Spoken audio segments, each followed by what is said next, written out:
Hi, it's Lucy, and today we're here to do a Scary Books for Scaredy Cats recommendations video. So today I'm going to be recommending some books for people who want to have some Halloween fun with their reading, but like me, are scaredy cats. I am simply one of those people who does not like horror at all. You'd have to tie me down to a chair to get me to watch a horror movie, which in itself would be a horror movie. I'm in general pretty squeamish. Jump scares in a TV show really get me. I always jump. Even if I know it's coming, I will jump and I have to like prepare myself. And I also don't like gore at all. So most of these books have like nothing like that at all. Or if it does, it's very, very minimal. These books are more thriller, mysteries, and books with a eerie, creepy vibe. And I have a lot of books that are more Halloween vibes in that the characters and types of characters are things that you would specifically associate with Halloween. These are all books of various genres, age groups, etc. Hopefully you'll find something. There are timestamps down below where I sort of categorize the books,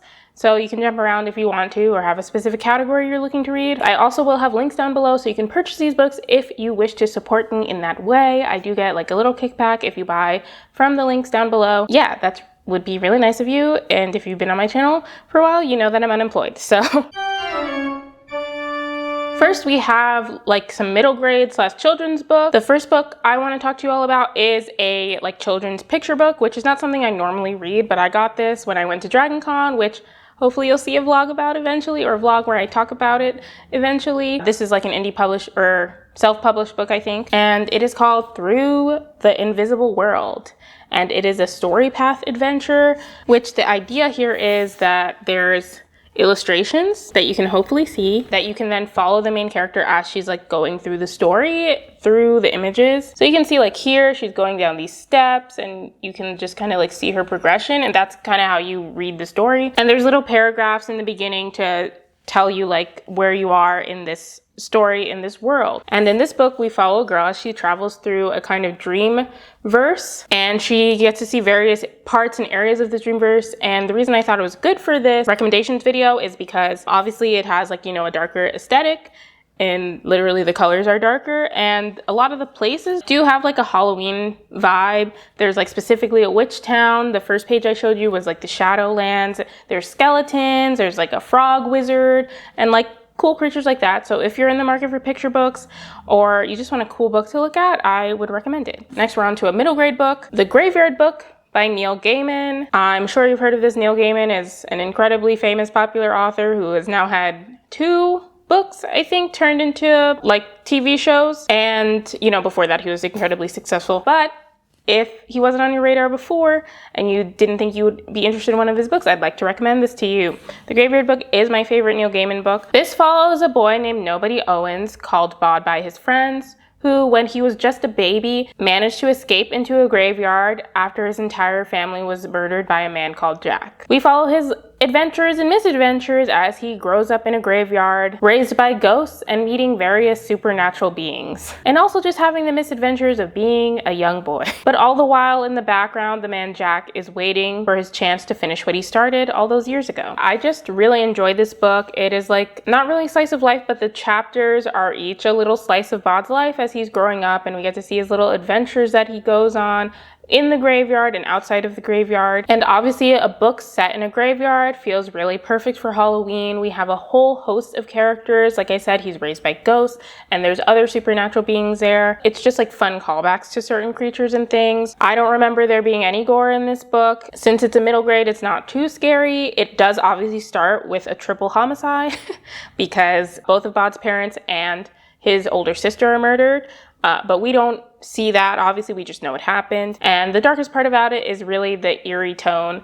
A lot of the book is actually pretty lighthearted. Yeah, I just really enjoy this book. Definitely recommend it as a good Halloween read. Also would like to add like a bonus recommendation. I didn't want to put them all in this video, but a lot of Neil Gaiman's books fit this eerie, like creepy undertone. I almost put The Ocean at the End of the Lane here. That's the one I would recommend second for this like category of books, or Neverwhere. That one is adult, so it does feel a little more melancholy. It's not as fun as the Graveyard Book. There's also Coraline, which is another middle grade, but that definitely does have a dark undertone and it has the eerie, creepy vibe, and it also has a movie if you want to do like a double feature. Next, we have The Jumbies by Tracy Baptiste. Corinne Lemaire claims she isn't afraid of anything. Not scorpions, not the boys who tease her, and definitely not Jumbies. They're not real anyway, right? They're just tricksters made up by parents to scare their children. Then one night, shining yellow eyes follow her to the edge of the trees. They couldn't belong to a Jumbie. Or could they? The next day, a beautiful stranger called Severin shows up at Corinne's house and has her dad under a sort of spell, and Corinne senses danger in the air. She discovers that Severin plans to claim the entire island for the Jumbies. Corinne must call on her courage and her friends and learn to use an ancient magic she didn't even know she possessed in order to stop Severin and to save her island home. So I read this a couple years ago when Black SFF-a-thon was still running. This was our group book the first year, and I found this to be a cute read. We had a really good time reading it. It fits the October month, even though I didn't really specifically read it for Halloween, just because, you know, it deals with a supernatural creature, the Jumbies, which are based on folklore from the Caribbean, and this book is set on a fictional Caribbean island as well. Again, considering it's a middle grade book, it can't get that scary, so it feels like a safe recommendation for this video. The next category I have is kind of like Halloweentown.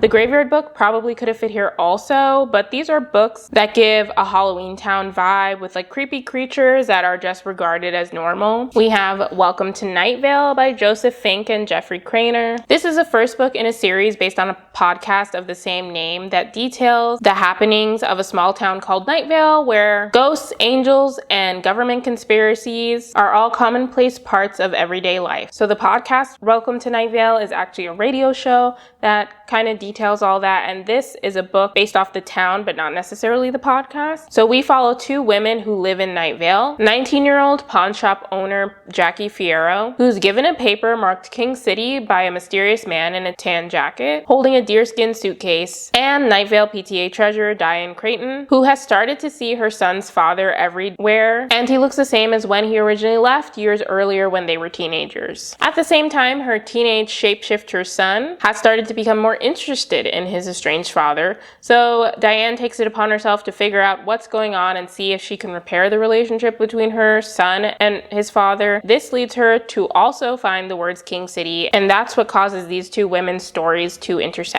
So I originally read this book because I was a big fan of the podcast, and I really enjoyed this when I read it. There are a lot of references in this book to things from the podcast. I can't really give an opinion on how that would read without having the background of the podcast, but when I read it, I did find them to be fun Easter eggs. This is kind of a book, either way, where you have to really give into the fact that things are weird and you're not going to get a lot of explanations for things. So I really think listening to the podcast kind of just helps you prepare for that in a way. So as long as you know that things are weird, I don't think you need to listen to the podcast. You can if you want to, not to dissuade you, but just so you don't feel like you have to in order to read this book. And there is another Easter egg of the podcast, which is they call the voice of Night Vale in here, where there's like excerpts from the podcast, from the character that is the host of the podcast. So those are fun Easter eggs as well. I think they added to the story. I really enjoyed the story. I'd recommend it for this like Halloween type video. Tucker's in my lap now, so sorry if I get weird. Okay, man. So yeah, I recommend this for like the Halloween spirit, just because it once again has a bunch of supernatural and not so supernatural creatures, just a lot of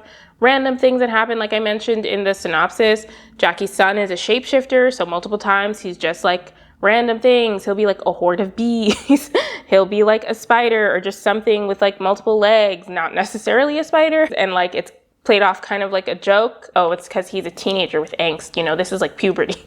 And it's just like fun stuff like that. As long as you go into it knowing it's weird, then I think you will enjoy it. And I feel like it's really good for this category. Nothing is really scary. Everything is so kind of like weird and ridiculous that it's not really scary in my opinion. And like as a side recommendation, I will recommend the second book because I have it here and I've read it. I haven't read the third book, but there's another third book in the Night Vale series. You don't have to read these. I don't even think you have to read these in order. They're all just set in the world. And this one I think is a little scarier just because this whole thing is kind of weird. They kind of describe it in the book, but yeah, it's a thing with a lot of teeth. So that can be a little scary, but it's not graphic in any way, if I'm remembering correctly, or anything like that. Next, we have Etiquette and Espionage by Gail Carriger. 14-year-old Sophronia is a great trial to her poor mother. Sophronia is more interested in dismantling clocks and climbing trees than proper manners. So her mother enrolls her in Mademoiselle Geraldine's finishing school for young ladies of quality. But when Sophronia gets there, she realizes that this is not exactly what her mother thought. At this finishing school, girls learn to finish everything.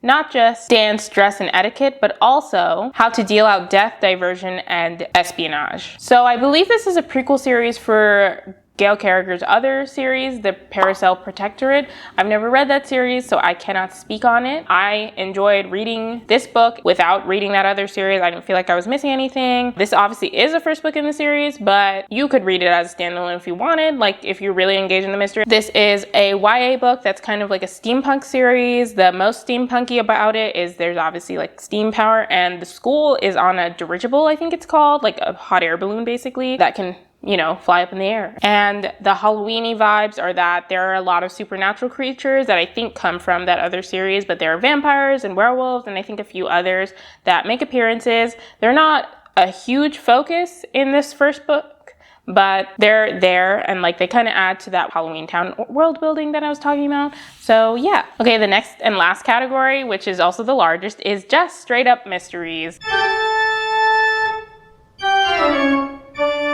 There's also some mystery thrillers towards the end. I am kind of structuring this in a least scary to scariest way, just for fun. First, we have The Appeal by Janice Hallett. The Fairway Players, a local theater group, is in the midst of rehearsals when the young granddaughter of the director of the play ends up being diagnosed with a rare form of cancer that can only be potentially cured with a very expensive treatment that they have to import from the United States. This is set in the UK. So the castmates of this play rally to raise the money to give her a chance at survival. But not everybody's convinced of the experimental treatment's efficacy or of the good intentions of those involved. As tensions grow within the community, things come to a shocking head. The next day, a dead body is found, and soon an arrest is made. Two young lawyers are tasked with reading through all the information through text message, emails, and letters, and you as the reader are kind of in their position as you have access to all the same information and are learning the story through that information. And you also get to see some of the correspondence that the lawyers have with each other.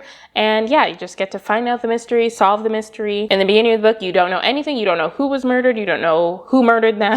You don't know why they were murdered. You don't know anything. And it's really an interesting way to tell a story, in my opinion. I've talked about this book before because I read this earlier this year, but I just enjoyed it so much I wanted to recommend it again. It's just the formatting for me kept it really, really engaging. And I just flew through it wanting to know exactly what happened and who done it. If you're looking for a classic good old-fashioned murder mystery with a slight twist, then I think that this is a good book for you. Magic for Liars by Sarah Gailey. Ivy Gamble has never wanted to be magical. She is perfectly happy with her life. She has an almost sustainable career as a private investigator, an empty apartment, and a slight drinking problem. It's a great life, and she doesn't wish she was like her estranged sister, the magically gifted Professor Tabitha. But when Ivy is hired to investigate the gruesome murder of a faculty member at Tabitha's private academy, the detective starts to lose herself in the case, the life she could have had, and the answer to the mystery that seems just out of her reach. This just has such an eerie, melancholy vibe that I feel like it's perfect for the Halloween season. Next time it rains where you are, like, I would recommend picking up this book. It just feels like a good book to be like reading while there's like rain,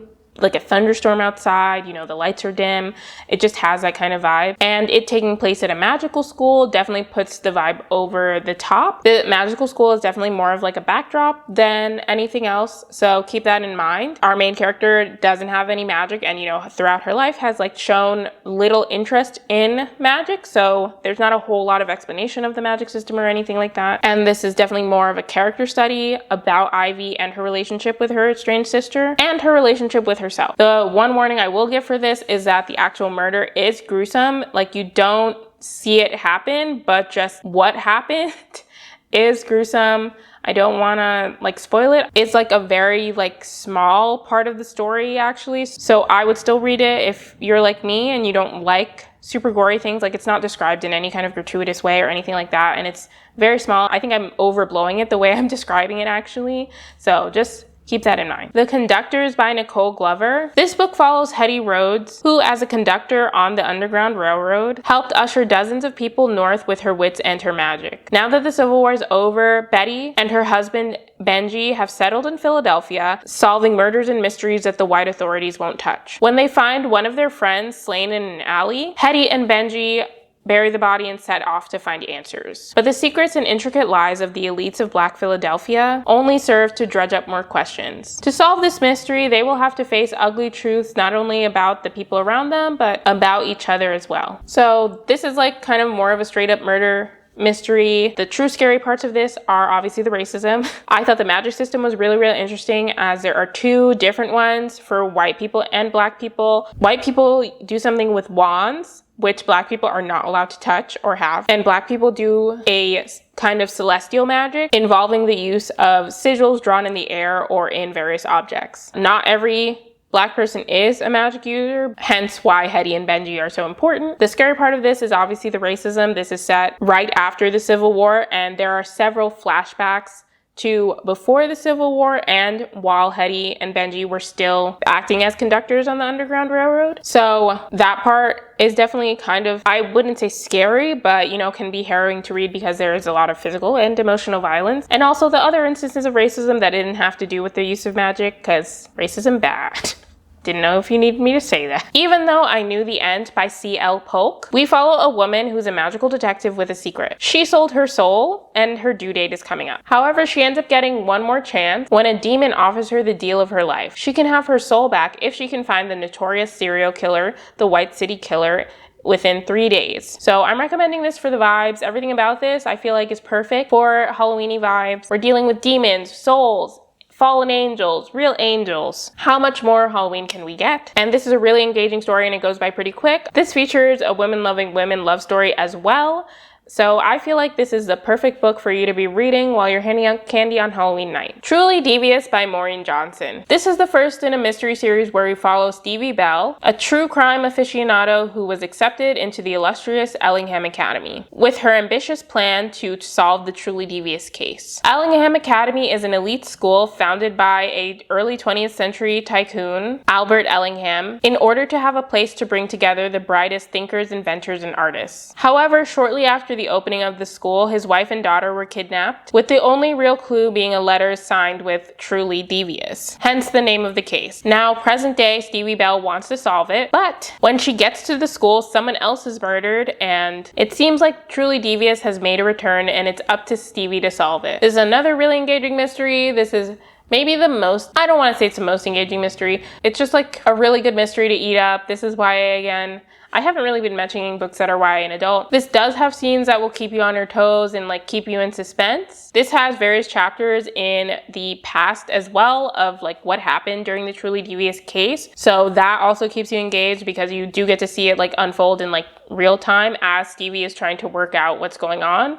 Also with what's going on with her like present day murder mystery, and it all just makes you want to keep reading. This does have some scenes that will like keep you in suspense and like keep you on your toes, but nothing that I thought was like really truly scary. And previously I've been recommending books and series that I felt like you could just read the first book as a standalone. This one I feel differently. I do think you will want to continue on in the series. At least to the third book. There are now 5 books in the series. I'm caught up. This is the only one I'm caught up on. That's how engaging I find the mysteries to be, but this mystery ends at the 3rd book. So yeah. Ace of Spades by Farika Abide Ayamidi. This is another one that takes place at a private school, but this private school is much less fun. We follow the only 2 black students at Nivea's private academy, where money paves the hallways and the students are never less than perfect. Until an anonymous texter, Aces, sends out compromising texts about our 2 main characters, Chiamaka and Devin, to the whole school. These texts and what they're threatening to send next could ruin their lives. So these 2 have to team up and try to figure out who's sending them and stop them. So this is definitely another unputdownable story, definitely more on the thriller end, I feel like, than mystery. I don't really know what's the difference between thriller and mystery, you know, but it feels more thriller than mystery. That's just what I'm saying. The scary parts are, again, the like real world stuff. So racism and homophobia, both of these characters are on the LGBTQIA+ spectrum, and we see how that intersects with their blackness. If you're looking for a YA thriller with well done social commentary, then I would recommend it. And last but not least, we have another book that was pretty popular on BookTube for a time, so you've probably heard of it, but in case you haven't or want a reminder about it, we have The Diviners by Libba Bray. This book and the whole series is set in the like roaring 1920s. And we follow Evie O'Neill, who after too many incidents is sent to live with her Uncle Will in New York City. Evie also has a special gift that she's hiding where she can kind of see the history of an object once she touches it. Her uncle also runs an occult shop in the city and sometimes helps the police force when they have certain questions. So when he gets called to the scene of a murdered girl found branded with an occult symbol, Evie comes along and realizes that she could use her gift to help and dives headfirst into trying to catch a serial killer. And along the way, we meet and learn about other people who might have similar gifts to her, and maybe that this is part of something bigger. This is such a fun and engrossing read. If you've heard other people on BookTube recommend this, then you will have heard them recommend the audiobooks, and I will also recommend that. Listening to the audiobook, in my opinion, does make it scarier. And this is like probably the scariest one on this list in terms of like jump scares and just like things that are happening, and for me, in my opinion, when I read it. So keep that in mind. I obviously could read it, and I read the second book. I still have to read the third and fourth books, but that's for another day. But yeah, just something to keep in mind. The villain is incredibly creepy in general, and then there are some scenes where he's like the main perspective character, which the audiobook narrator does like a great like voice acting job with, or like narration job with, but it does make it creepier. So keep that in mind. But yeah, I just found the whole story to be fascinating, especially as elements of the world open up and we're introduced to like these new diverse characters, and the puzzle pieces of how they all fit within the story and like why they're kind of like being brought in are just like really interesting to read and kept me engaged. Not to mention just like the plain old mystery of the serial killer will definitely keep you on your toes. If you haven't already read this, now would be a good time to. I still need to finish the series. That's on me. Thank you so much for watching. If you like this video, please be sure to give it a thumbs up. In the comments down below, leave me a like pumpkin emoji or like some kind of Halloween emoji. If you haven't already, subscribe to my channel. YouTube thinks you'll like this video if you like this one, and I will see you in my next video. Bye.